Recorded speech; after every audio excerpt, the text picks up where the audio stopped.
What's good, everybody? Welcome back to another video here on the channel. Today's video, as you read the title, it is going to be my newly updated global launch settings.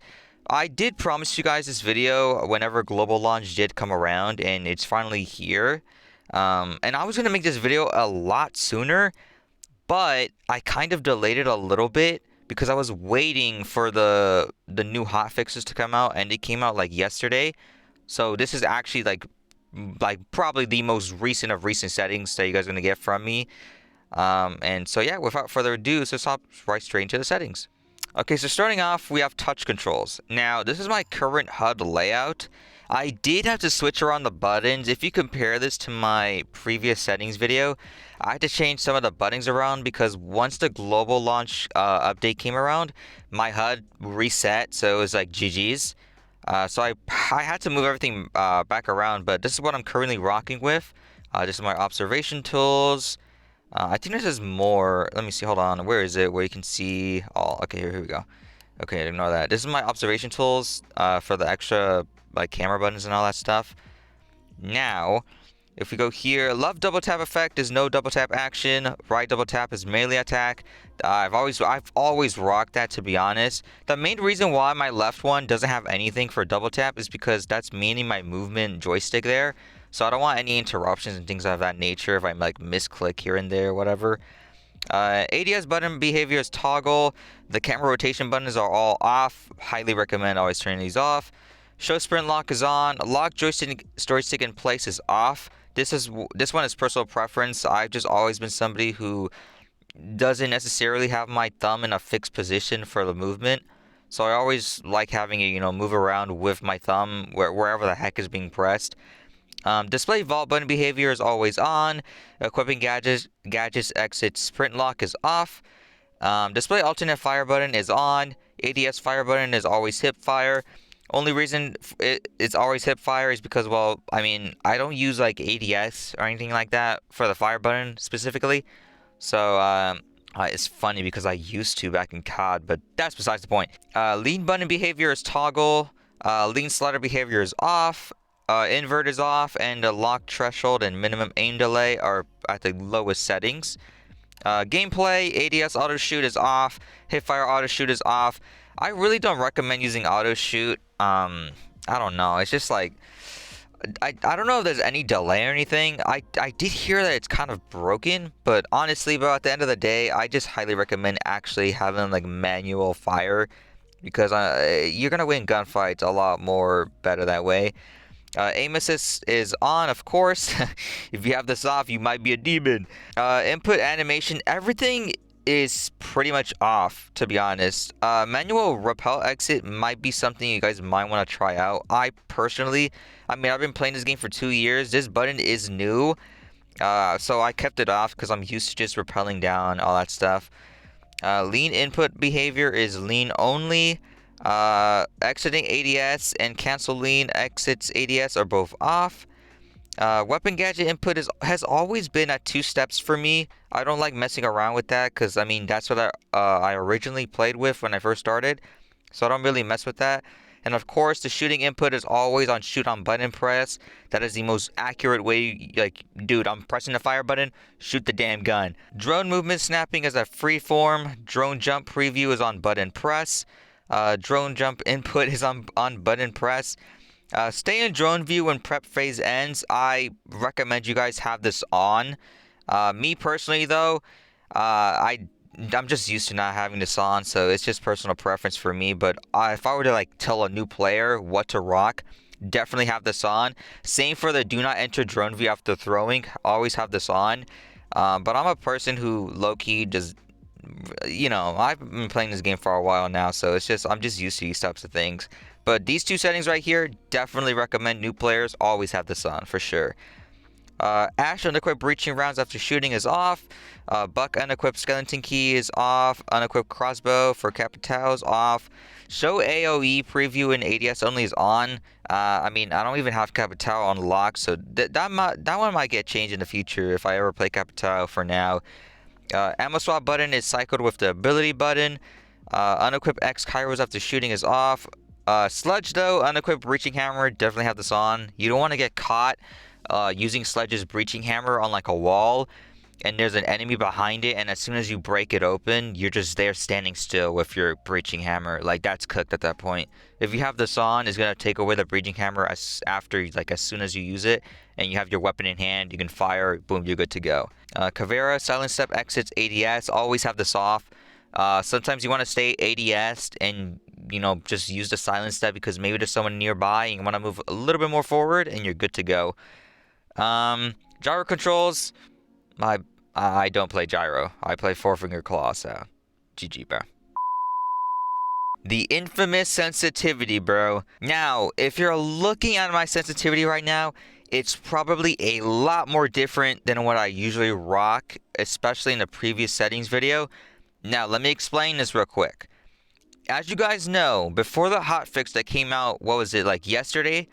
There was a sensitivity glitch with Speed Excel, where for some reason, for me, it felt so much more slower than what I'm usually rocking. And so it was just like a disaster because like, gang, I'm used to Speed Excel at 0.7. Like, what is this? And so I was messing around and I tried out fixed speed. I put it up by like maybe like 0.5. And this thing was like my Speed Excel altogether again. So I was like, okay, I'm gonna rock this for now until they fix the Speed Excel glitch. Come yesterday, I hop on and I'm like, okay, it's fixed. Let me put back my Speed Excel. I put everything 0.7. Speed Excel is back on and I'm playing the game. And then I'm like, hold on. I'm not used to this anymore. It's a little bit too fast for my liking. It's been a while since I played Speed Excel. This feels way too fast. And I wasn't hitting my shots, gang. And I was like, damn, bro. And so I rocked back this sensitivity right here that I was used to already. And honestly, bro, I'm just going to stick with it now. So Speed Excel, it's kind of just like, for now, it's just dead. For me, at least. But horizontal and vertical and ADS sensitivity are all at 0.75. My camera drone for horizontal and vertical has never changed. It's always 0.8.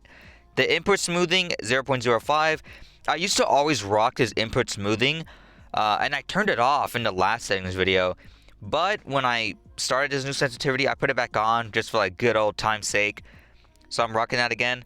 Touch acceleration is fixed, like I said. The touch speed acceleration multiplier and threshold has always been at 1, never changed. Controller, I don't play controller. We're gonna skip this. Accessibility, subtitles are off. I know there's some people who play with subtitles. Me personally, though, I don't want the words on my screen. You know what I mean? I feel like it's kind of distracting. Operator tips are off. If you're a new player, though, maybe have operator tips maybe to always on or new only, just until you get more used to the game. Show operator names in game. I have this off. This one's new, by the way. I have this off only because I want to see, like, specifically what teammate is right in front of me. I already know the names of the operators, so if I see their skin, I'm going to be, okay, they're playing Hibana, but I want to see who's on Hibana. What's your username? You know what I mean? Audio compass, always have this on for sure. The audio compass is fundamental in this game. Display ammo counter AUG, Jesus Christ. Crosshair center dot, I always rock this off. Friendly outline color is blue, enemy outline color is green. I highly recommend having the enemy outline be green. The default red is fine too. Green though, it makes them a lot more visible in my opinion. Green is pretty solid, and Cyan is also pretty solid too. Turquoise as well is also pretty solid. Pink could be solid. I used to run pink actually. It was not solid. Skip the pink one, but I highly recommend putting green as your enemy outline color. It's just more visible. The ping marker and scan opacity have never changed. I'm still rocking the same one as always. 0.7 for the ping marker opacity. Ping marker size is 0.8. Scan marker opacity is at 1. Scan marker size is at 1. And same for the ally marker opacity and its size. Straight up at 1. Drone entrance markers visible is on. Amount of drone entrances shown is 1. Stair marker visibility is off. Stair marker appearance only when objectives on different floor. And the amount of stair markers shown is at 1. This is all personal preference. Floor marker is always on for every single map. Show network static is on. I need that. The menu and gameplay haptic feedback has always been off for me. I don't really mess with that. These two are new, by the way. Call to action feedback and touch feedback. I don't know what the hell those are, so I'm gonna keep it at default at 100. I ain't messing with that, gang. If I don't know a setting, I ain't gonna mess with you, bro. Simple as that, bro. Language for both menu and spoken is of course at English. That's what I speak. Audio, master volume has always been at 1. You gotta have master volume at 1, gang. Same for the sound effect volume. You need these two at 1. If you don't have them at 1, it's chalked. Sound cues in this game are so important. If you have them, like, completely maxed out, gang, you're good to go, bro. Menu sound effect is at 0.45. The announcer dialogue and operator dialogue is at 0.65. These two are pretty personal preference. I have always said that the operator dialogue is important for you to hear because operators sometimes see an enemy and you might not see them, but they do, and they say enemy spotted. And if you don't see them, like, okay, there's an enemy nearby me, you know? So always have to, like, have operator dialogue as something you can hear. Just for those just tight, tense gunfights that you just don't know are about to happen, it can sometimes save your life genuinely. Audio mix is at headphones. Enable ally and enemy status sounds is on. If you have this off, you might be a lunatic. I'm gonna be honest. You might actually be delusional. Voice chat is on, of course. Incoming voice chat volume is 0.01. Ubisoft, you gotta fix where I have it at 0.01. And sometimes players are still loud as heck. Like, it's just straight up loud. It's like if I have it max, gang. Like, no, bro, I have it at 0.01. How are you decimating my ears, bro? What the hell? Graphics, for me, have always been ran at medium. In-game, of course, is maxed out with the frame rate. It's at both at 60. If they do implement a higher FPS in the future, though, I probably will max out the FPS, of course, and I might move on to low graphics just to maybe get an FPS boost if that exists later on, of course. But I always liked running medium graphics because, I mean, I'm a little bit blind, so having those medium graphics is like, come on, I can actually see the damn. You know what I mean? If you're blind halfway to, then you know what I'm talking about, bruh.